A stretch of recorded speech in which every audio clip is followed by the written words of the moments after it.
understanding the levers involved in tribal psychology is enormously important, for activists, for leaders, for politicians. And so this fatalistic, despairing trope about toxic tribalism, I think, is really not, it really couldn't be more wrong.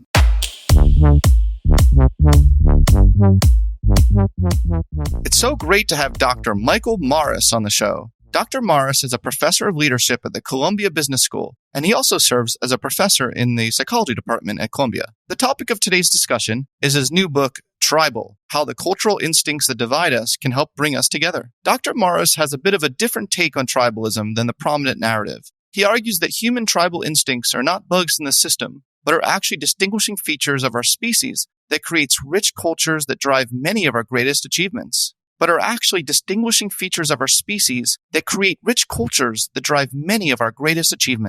In essence, Dr. Morris argues that tribal psychology is our best hope for social change. We also discuss the 3 tribal instincts and practical implications for workplace inclusion, individual well-being, uniting different tribes, and cultural change more broadly. This was a really informative episode with a giant in the field of psychology. So without further ado, I bring you Dr. Michael Morris. Dr. Michael Morris, so great to have you on the Psychology Podcast. Thank you, Scott. It's an honor to be here, and it's great to see you again. Great to see you too. I mean, we have published a paper together since we last saw each other in person, so that's it. JPSP, JPSP. No one knows what that means in my head, but it's a prestigious journal. No, but thank you so much for bringing me into that project. We drew on your foundation, so it was. Thank you. I really admire you and your research, and I want to go through the thing that's kind of most top on your mind these days, which is tribalism. Mm-hmm. And you say tribalism is not necessarily a bad thing, because I do see everywhere these days it's like toxic tribalism, right? Tribalism's ruining us all, and you kind of have a counterintuitive approach to it. Yeah, one of the reasons to write this book is to try to counter the trope of toxic tribalism that is emerged, particularly in the last 5 years. And, we understand why. There's been a lot of group conflicts that are pretty upsetting, from the red and blue tribes not, accepting election outcomes and political violence in our country, and then record racial protests and this, inequality, injustice, suspicion. And then religious conflicts, whether it's somebody shooting up a synagogue or, in Sudan, civil wars between Islamic and non-Islamic tribes. So it's understandable that people are looking for an answer, but the answer that's emerged, and I could point to the pundits who were most responsible. Tom Friedman talked about the virus of tribalism that has infected our democracy, and Andrew Sullivan said that a deeply buried, evolved tribe has resurfaced to make us hate outsiders and feel blindly allegiant, to one group.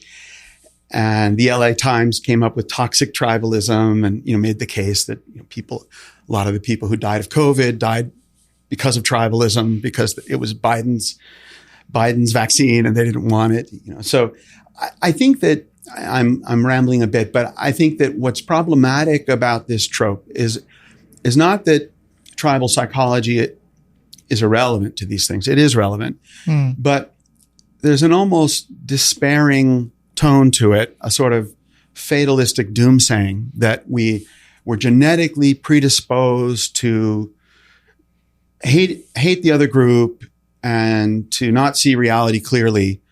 And so the end is near. And I think every generation thinks the end is near. Yeah. And so I just don't think it's accurate, and I don't think it's helpful. Wow.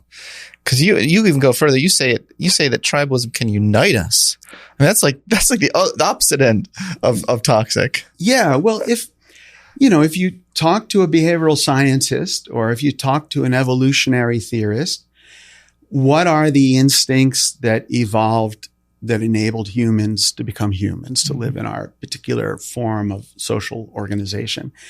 Well, these are solidaristic instincts. These are instincts that help groups coordinate, cooperate, establish continuity. And yes, as a side effect, occasionally bring them into conflict with other groups. One of the ways that we establish in-group identity is using out-groups as a foil, right? And that's very salient.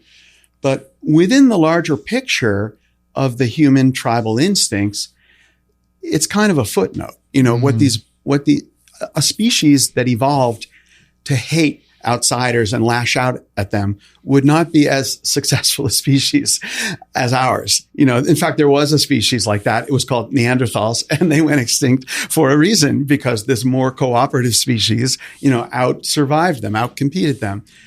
And so we need to remember that these group affinities and these desires for identity and these needs for meaning associated with group membership are largely adaptive, and they have been harnessed by effective leaders throughout history. So it's not a cause for despair that people are enmeshed with their groups, And one of the other fallacies is that culture is somehow fixed. And you and I have lived long enough to know that's not the case. The culture of screens is something that we didn't grow up with, right? The culture of self-driving cars is just coming to us. The culture of using they as a pronoun for a single person is something we've seen change in the last 10 years. So a culture is constantly in flux, and it's in flux on a day-to-day level based on the environment you're in, and it's in flux on a year-to-year level based on, how things evolve. And so I think that understanding the levers involved in tribal psychology is enormously important, for activists, for leaders, for politicians. And so this fatalistic, despairing trope about toxic tribalism, I think, is really not, it really couldn't be more wrong. Wow. Yeah. I mean, you look at Roy Baumeister's seminal paper on the need for belonging, kind of laying out there that this is really a fundamental need. And Mark Leary, I think, was the co-author on that, if I remember correctly. Yeah.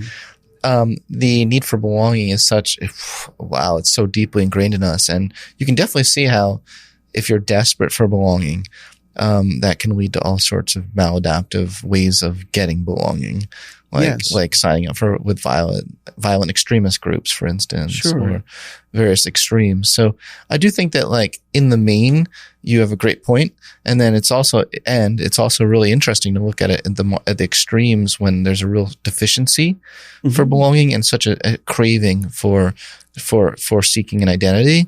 And I think tribalism can truly run amok. It can truly run amok. Yeah. It can. And it's a great point. And I really appreciate the pushback, because it helps me clarify. It was a yes and, not a pushback. Yeah. It was a yes and but. But good point. I think that's an important point, and I try to describe that these tribal instincts, like almost any instinct, can get caught in feedback loops and can, under changed social conditions, get out of range and be dysfunctional. But it still doesn't look like what the toxic tribalism pundits are talking about, because when tribal psychology gets out of control and contributes to a conflict, the conflict is not starting from primal rage. It's not starting from hostility towards the other group. Hostilities may eventually arise when we get frustrated and we lose trust in another group, but it's not the root cause. And stating that that's the case is not helpful, because it's not a diagnosis that shows us how to treat the disease. Oh, wow. And I guess there's a lot more nuance when we talk about the different tribal instincts.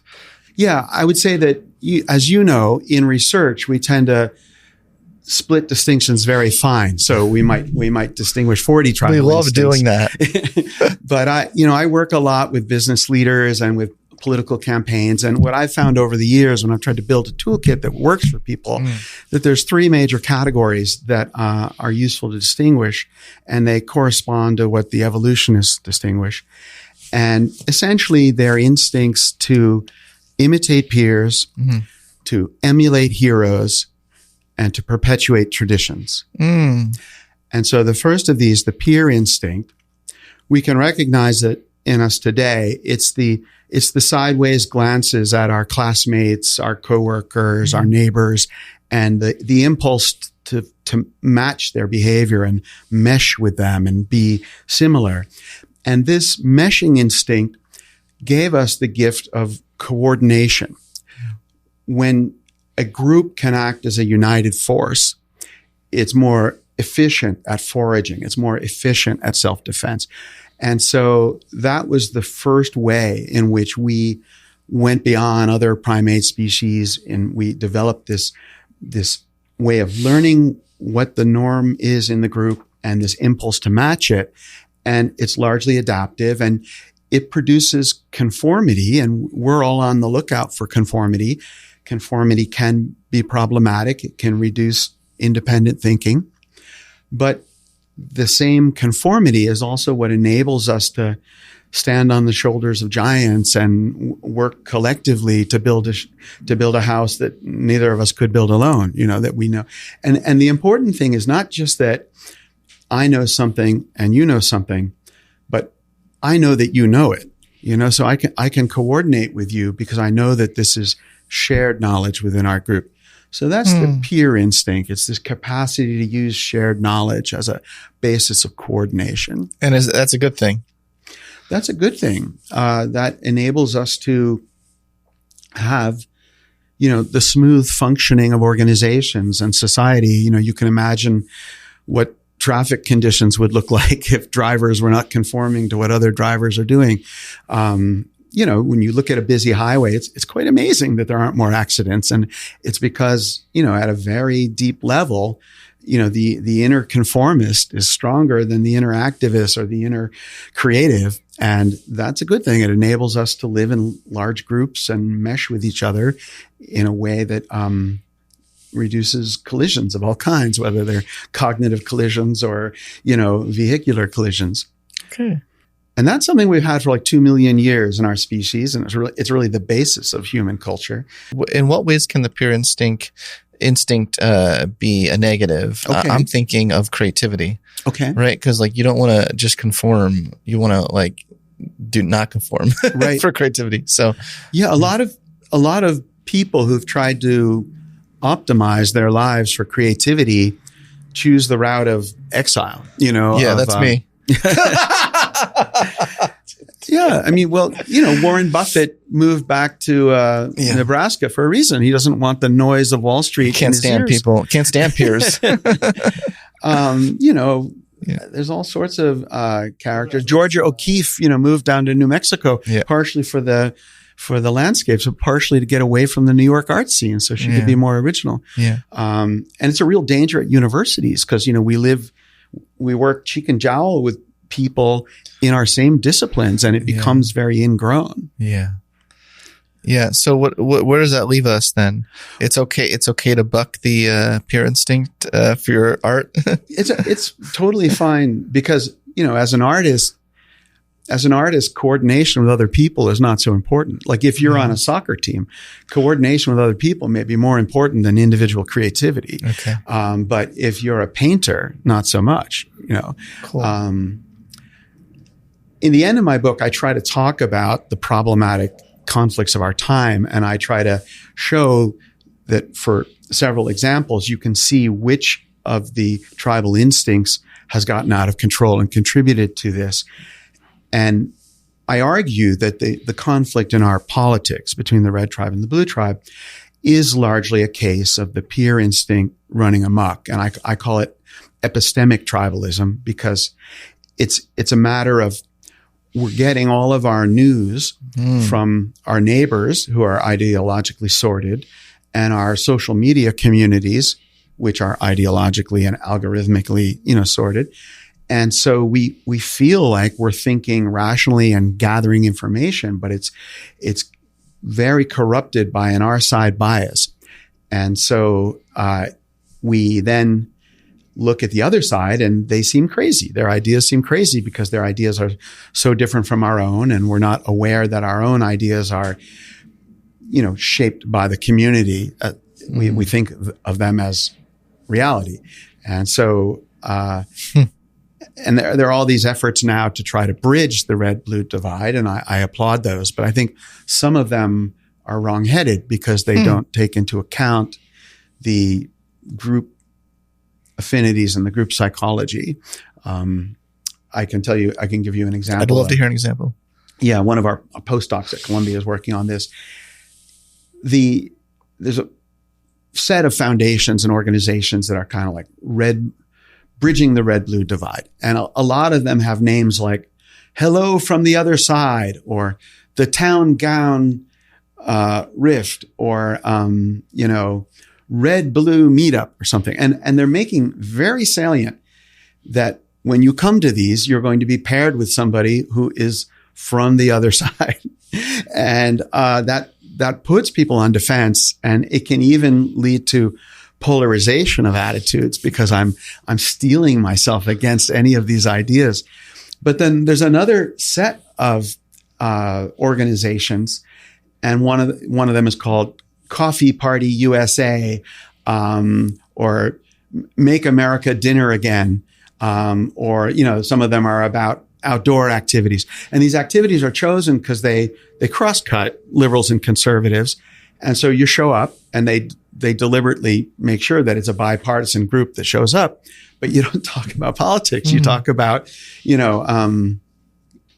hiking, or you talk about coffee, or you talk about, Tuscan cuisine.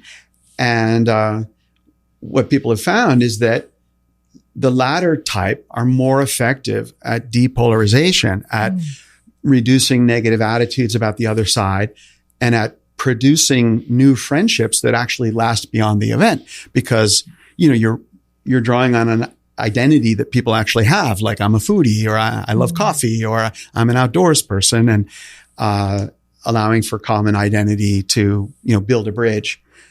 And people eventually realize that their new friend is a Republican or a Democrat, but that's okay. And that's how it works when it works. Did you feel an impulse to do anything on Columbia's campus when we recently had essentially a shutdown because of protesters? Yeah. I mean, like a lot of the faculty, you could apply some of your research, right? Yeah. I mean, there's a tradition at Columbia and other universities of professors standing in between the protesting students and the police. And I definitely went as many days as I could and did that, and also tried to listen, to what both sides were saying, because, we had two very ardent groups. We had the sort of pro-Israel group, and we probably have a stronger Israeli contingent on our campus than any other American university. And then we had this more diffuse, anti-genocide group, they would call themselves. And I tried to, listen to both groups, and there was some effort to, have professors talk to the groups. I wasn't central in that. And then I've also played a role in the last few weeks. We, in the final days of the president who resigned, I was asked to lead a workshop about tribalism and managing tribalism for the president and the deans of each of the school, the law school, the med school, the social work school, some of which were unaffected, some of which were very affected. So the social work school was a real hotspot. Arts and science is also a real hotspot. And then before the event could take place, we had a succession event. So we had a new president, and on her second day in office. Awkward. It actually made the event a lot less awkward because, I would, in the first version of it, I would have had to say, mistakes were made last year. Yeah. But I was able to be a little bit more direct about what I saw as some of the problems, some of the inflection points last year. Gotcha. That at the beginning of the year, I was proud of both groups. I thought it was a teaching moment. It brought back nostalgia from, the South Africa apartheid protests when I was in college, 30 years ago, which I think, are something that everyone at Columbia should be very proud of, that they started at Columbia. They spread to campuses across the country. It was one of the reasons that South Africa let Mandela go, these worldwide campus protests. And it had a consequence. It wasn't meaningless student activism. And I think the students today are inspired by that example. And if the country of South Africa cared about Ivy League protests, I think the country of Israel would care. They're much more connected to the elite American universities than South Africa ever was. So I think that at the beginning of the year until, maybe April or something, I thought of it as a very positive development. I thought it may be inconvenient for a lot of people, but still positive. But then it turned into people taking over buildings doesn't seem the best method. Yeah. I think in the apartheid protests, they did something exactly right, which is that they occupied Hamilton Hall because Hamilton Hall was occupied during the Vietnam War. So it's a symbol, but they occupied it, symbolically, like I think by surrounding it. Not by going inside and breaking furniture. And the people who went inside and broke furniture were largely anarchist groups that were not really the core, but both sides, the anti-genocide campaign and the pro-Israel campaign, both sides have gotten co-opted by outside groups in ways that have led to be said. That have led them to say a lot of regrettable things. Some of my colleagues are among the leaders of the Israel groups, and suddenly they're, at least Stefanik is retweeting their tweets more than anybody else. And you should ask yourself, when you thought you were a liberal progressive person and suddenly the right wing is your fan, you should ask yourself what's happening, but none of us are professional political activists. It's a combination of 19-year-old students and nerdy grad students and the occasional professor. So we shouldn't expect that these protests operate seamlessly and without stupid things being said. We should give everyone a break. I think their heart is in the right place for the most part, and it spills over into ugly forms. Yeah. But when you think about these conflicts that have inspired the toxic tribalism trope, left-right political conflict, racial ethnic conflict, and then sectarian conflict, this involves all three of them. So all of the frustrations and sentiments that have been built up over the past decade have kind of collapsed together in ways that people aren't fully conscious of. And it's somewhat opportunistic that the red and the blue tribes have seized upon this conflict as one more thing to fight about. Yeah. So it's definitely a difficult matter and certainly more controversial than the South Africa apartheid conflict, which was in some ways pushing against an open door. Nobody at the university was hard to disagree that that's bad. Vietnam, I think in hindsight, we tend to look at it as though everyone agreed the war was a bad thing. But I think if you look at original documents from the time, that wasn't the case. Most of the country was in favor of the war, and, a lot of people at universities were too. Let's talk about your second instinct, the hero instinct. Mm-hmm. I'd love to hear your thoughts about that one and whether you think that's a good one. You think all three are good? I think they all evolved because they're adaptive. Adaptive is not always good. Well, we shouldn't expect that evolution designs perfect mechanisms that always operate flawlessly. They operate adaptively more often than not, and then they spread through the population. But that doesn't mean that they are, just like our taste for sugar, right? We evolved that because that helped us get nutrition in the old days, right. But it can lead to diabetes in neighborhoods that have a lot of bodegas, right? So it's not perfect. Tell me your thoughts about the hero instinct. Okay. So, the hero instinct was this sort of second wave of adaptations in our kind that made it fundamentally different from other kinds. And it showed up about 500,000 years ago when our forebears at that time, you suddenly see signs of things like hunting woolly mammoths and other large game that were, very dangerous to hunt, and where often the lead hunter paid the ultimate price so that the larger group could have this windfall of protein. At the same time, you see things like advances in tool making, that somebody would toil for months to make a perfect spear or a perfect fish net, that maybe somebody else would use and get the credit for, but they would do it because they wanted to contribute to a group. It's when you start to see the skeletons of people with handicaps who survive to the age of adulthood. And that only happens if someone else is taking care of them. And so these pro-social instincts evolved around this time. And pro-social instincts are a puzzle for evolutionists, because how does the noble savage pass on his genes? For a while, people thought, the evolution rewarded selfishness, but we've realized that there are mechanisms in evolution for pro-social instincts to pass on.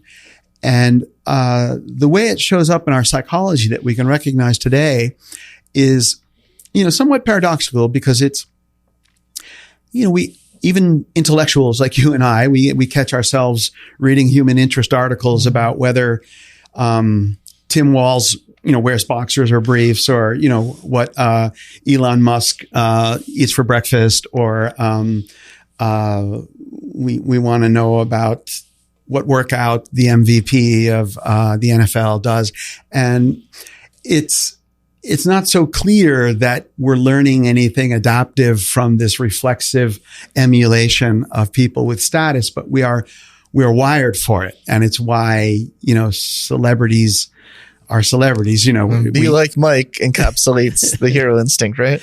Be like Mike. Yeah. When in doubt, emulate, so, what would Jesus Elizabeth do? Holmes was not the first tech executive to wear Steve Jobs's black turtlenecks, and that didn't lead to a successful product. But and others have imitated his diet or imitated his meditation practice, right? So it's something that even very smart people do, and we can laugh at it in the same way that we laugh at conformity, but it plays a very important role in that this impulse to emulate, even when it takes sacrifice and work to do so, the behaviors of successful and high status people, it allows for innovations to spread.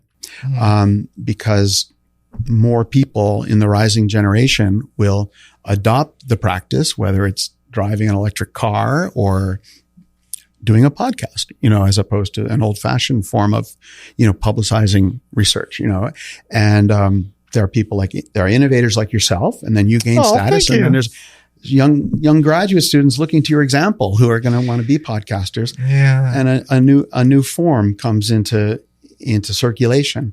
So it's adaptive for individuals, because individuals gain esteem and status and tribute from doing things that are contributions to the group. And it's adaptive for the group because it allows for collective level learning, tribal learning. And so status seeking may seem like a silly example of human folly, but it's an adaptive impulse. It makes sense. It helps groups succeed. And then the final one, you want me to talk? Dun, dun, dun. Okay. The final one, it may seem like the most primitive of all of them, but the final one, to perpetuate traditions, what's it called, first of all? Is the ancestor. The ancestor instinct. Yes. Okay, good. And the teacher in me wants to start with the name of it. That's very good. Headlines. Yeah. This is more like in the last 100,000 years, relatively recently, things happen where suddenly you started to see the elders in communities being listened to very carefully. Groups would discover artifacts from previous generations and then, replicate the crafts or the art or the weapon making in those artifacts from the past. So people became very curious about the ways of the past, even ways of the past that weren't immediately relevant.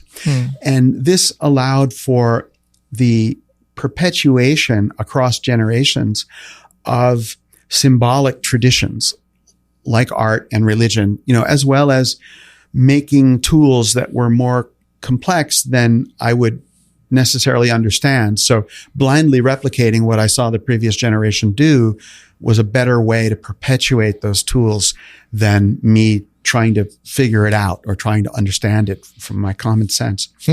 And so, we have this impulse in us for rote learning and rote repetition.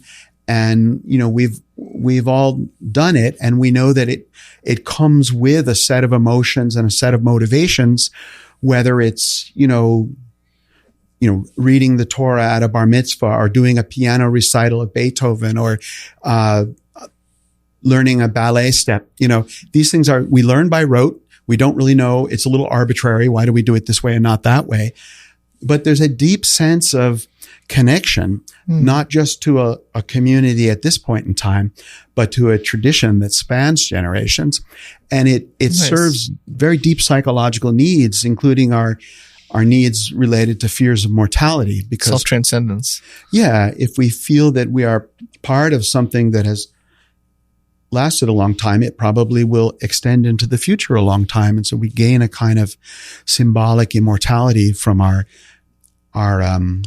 reveling in traditions. And so this was also very adaptive for groups because it created tribal memory. And groups didn't have to reinvent the wheel every generation because there was this impulse to hang on to things, and the hero instinct energy could instead go into building on the base of what people had done in the previous generation. And when all three of these things came together, the peer instinct, the hero instinct, and the ancestor instinct, our species crossed a Rubicon that is called cultural accumulation. Cultures started accumulating every generation and tuning themselves to the ecology. And so we had differentiation and we had cultural growth. And then people became wiser and more capable without anyone becoming more brainy as an individual, because they could tap into a larger pool of inherited wisdom. And that, more than any gain in brain size, is why we are different from Neanderthals and why we are so different from chimps, that we are the beneficiaries of inherited knowledge, and 99% of what we know, we inherited. We didn't figure it out ourselves. Yes. And, on the one hand, that's great. On the other hand, there's a lot of inherited knowledge that's crap, that we want to keep inheriting over and over and over again. So that's my segue into this really cool part of your book where you talk about how cultural change can be contagious.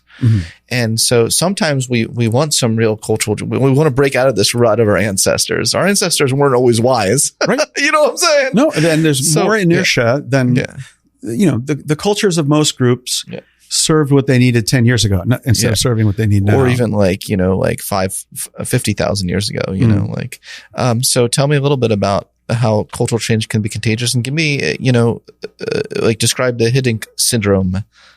Okay. Which is related to that. Yeah. I start my book with an extended story about a Dutch soccer coach named Guus Hiddink.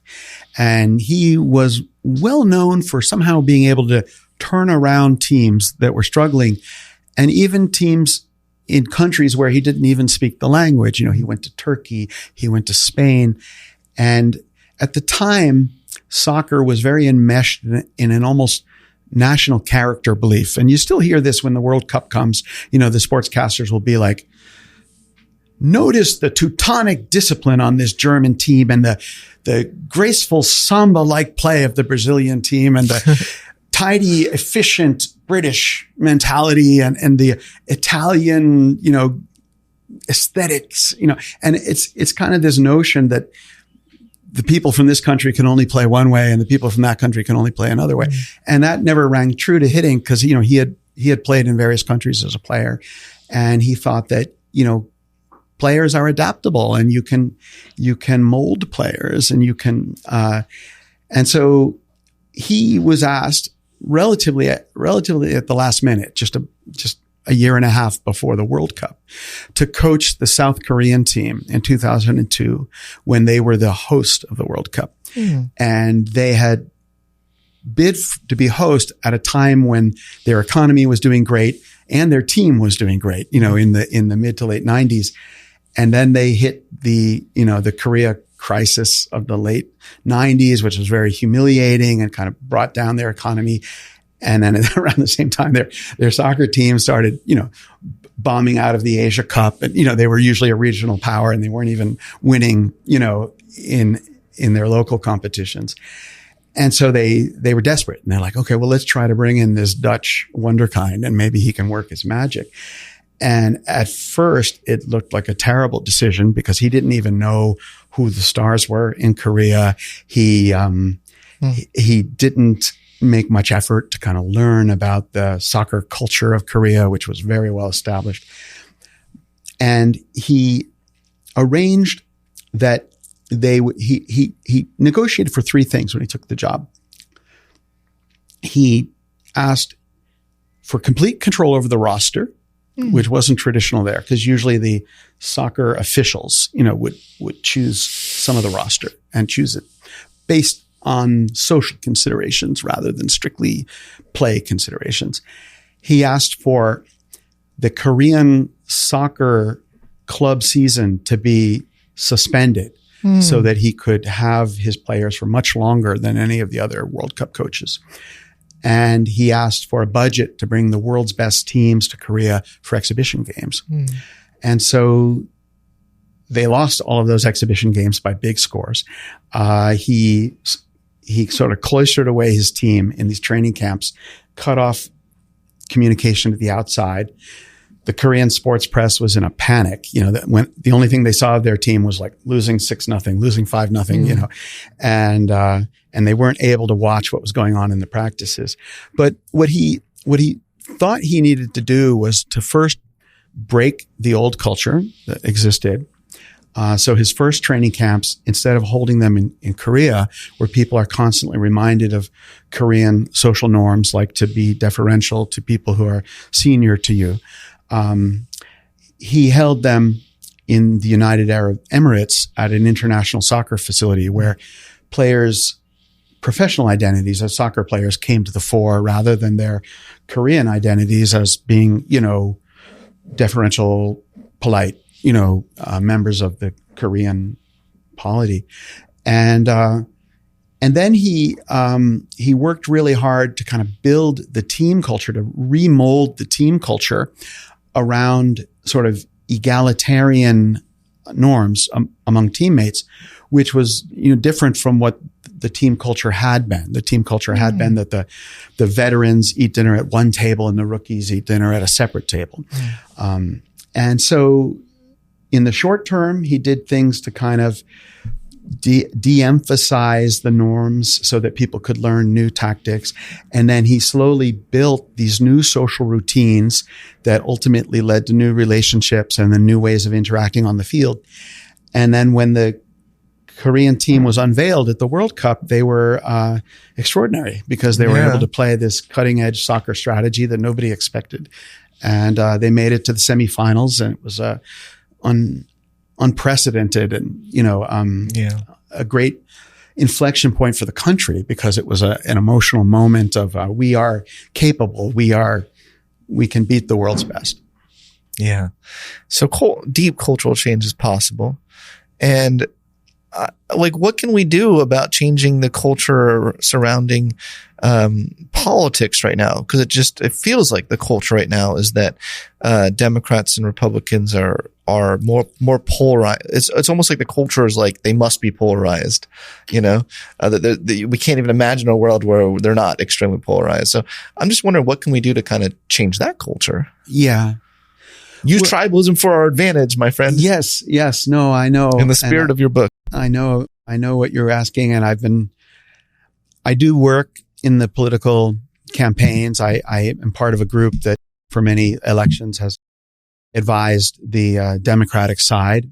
And some of the tools of tribalism or the levers of tribalism are symbols and ceremonies. And symbols are really important. So one of the ways that Trump built this MAGA coalition was the red MAGA hat. People could go to a rally, everyone wear their hat. He kind of tapped into a blue collar, very middle American thing of wearing baseball caps. And it gave people a sense of our group is similar, even though, the Republican coalition is odd bedfellows. It's these Wall Street people and these Main Street people, and they don't have that much in common. Trump doesn't have that much in common personally with most of his followers, but the red cap brought them together. Yeah. And so I think one really adept move recently was the Harris Walls camo cap, and Tim Walz as a selection was very adept because he's a person who looks like he's actually gone hunting in his life rather than just claiming to be a hunter. I've heard him described as an REI candidate because he looks like a guy who's gone camping. And so I think he looks like a member of the sort of middle American blue collar tribe. There are people who are going to be drawn to that coalition just because he looks like one of them. He talks like one of them. Yeah. And then the cap is a kind of symbol that can be effective. So what can we do to change the culture?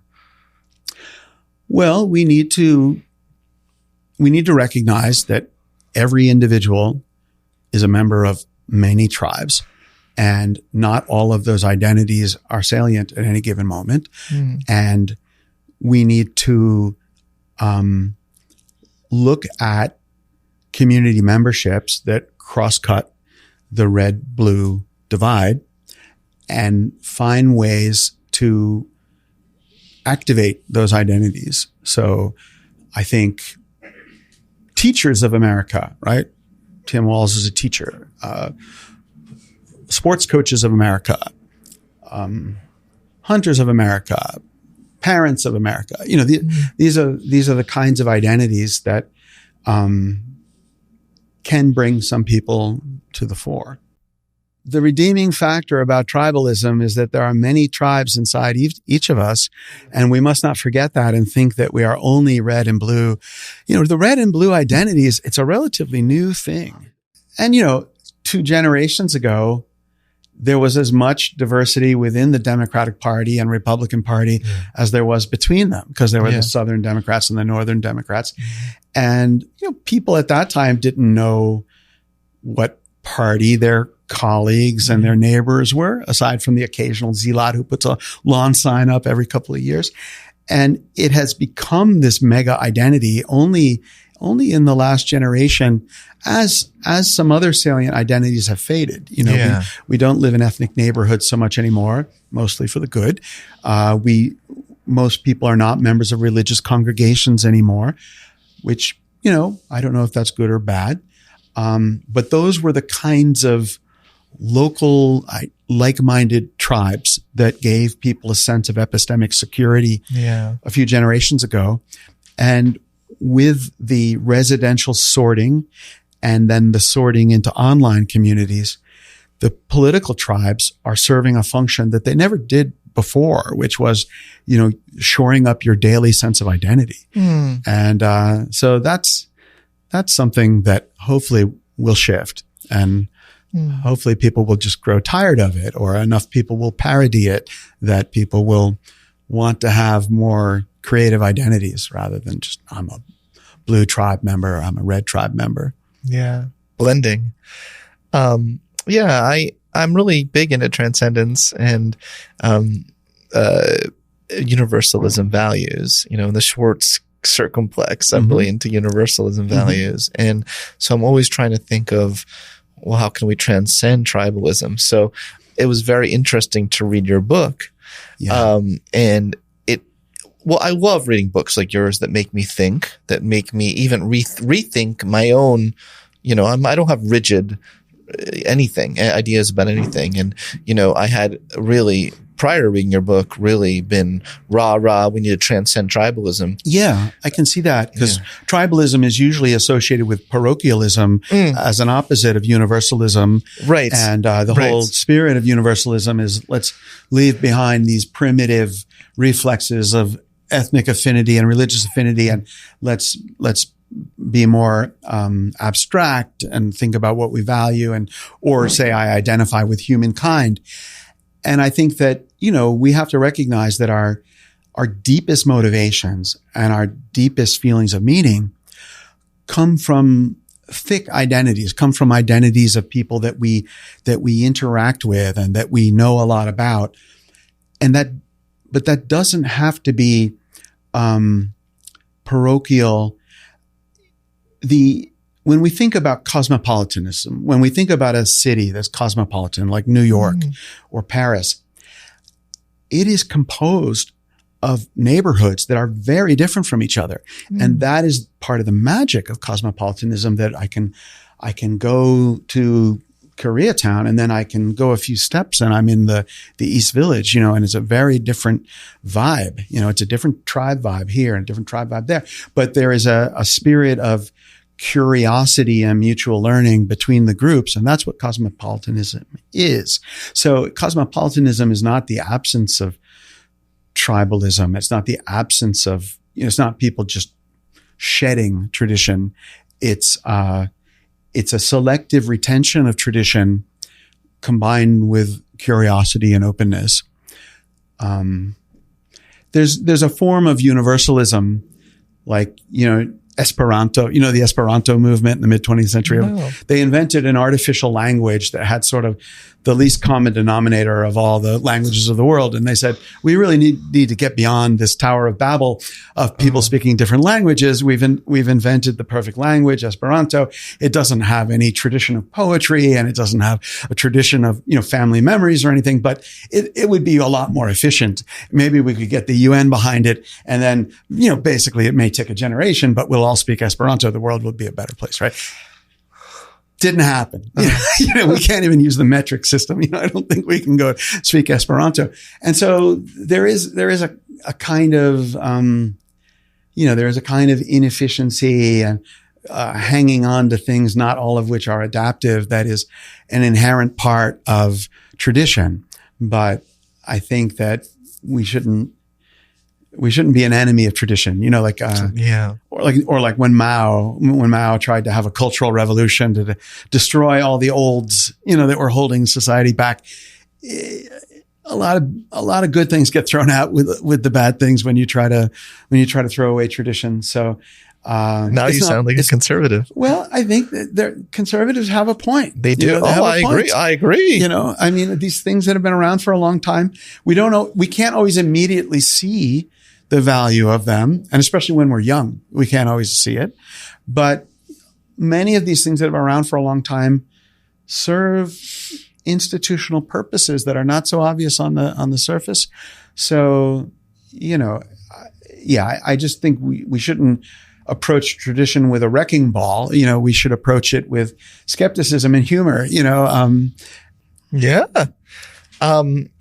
So last question I have for our interview: How should we rethink workplace discrimination in light of your ideas in the book? And you write about that in the book. So. I do. I think that one of the major conflicts of our time that has been frustrating is the inequality ethnically. There is inequality that is undeniable, and then there's a question about what motive is driving this inequality. Yeah. And there's often a presumption that the motive is hostility towards the outgroup, that it's trying to I'm trying to keep the non-whites down. And that's why the non-whites have not moved up in an organization. And I think that that certainly used to be the case. It was overt, but the best survey evidence we have, from anonymous surveys, suggests that outgroup hostility, racial animus is not dead, but it's a small It's a fringe phenomenon. Most people aren't racist. It's a small group of people. Yet the inequality is not going away. It's in many ways as present as it was a generation or two ago. So interesting. And so it's time to think, okay, maybe there's a different motivation that's contributing to that inequality or that discrimination. And what I argue is that the tribal motivation that may be the biggest cause of it is in-group love rather than out-group hate. We have impulsive, unconscious drives to be generous to people who are similar to us, ethnically, religiously. I see, yeah. And that is something that reproduces inequality. And a lot of organizational procedures like hiring for cultural fit or building referral systems into recruiting, they've turbocharged this in-group favoritism. So I would say that, we're looking at the problem wrong. We put so much, Google spends $1 billion a year on these anti-bias workshops, and yet 2% of their technical employees are people of color. So it's obviously not working. And I think it's not really addressing the real problem. The real problem is that you have people hiring people just like themselves because they're similar. It's not because of animus towards people who are different.